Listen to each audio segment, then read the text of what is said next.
যিনি আমাদের স্রষ্টা, যিনি সৃষ্টি করেছে, সেই স্রষ্টার মহব্বত করব, সৃষ্টির ভালোবাসা ছেড়ে দেবো, সৃষ্টির ভালোবাসা ত্যাগ করব। কিন্তু স্রষ্টার ভালোবাসা ত্যাগ করে সৃষ্টির মহব্বতে আমরা পাগল। সৃষ্টির মহব্বতে আমরা পাগল নাই, বেশিরভাগ আমরা সৃষ্টির মহব্বতে পাগল।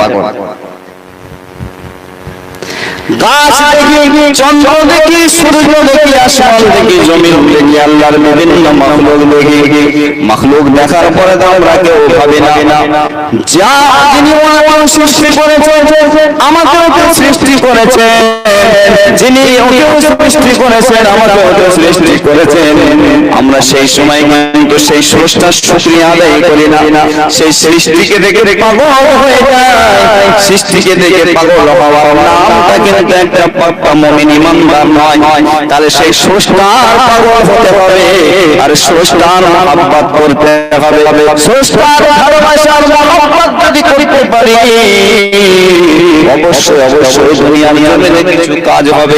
এবার দুনিয়ার জমিনে যদি কিছু কাজ হয়, আখিরাতে আমার আপনার সকলের জন্য আল্লাহর নাজাত সরল সোজা হয়ে যাবে। বলুন সুবহানাল্লাহ।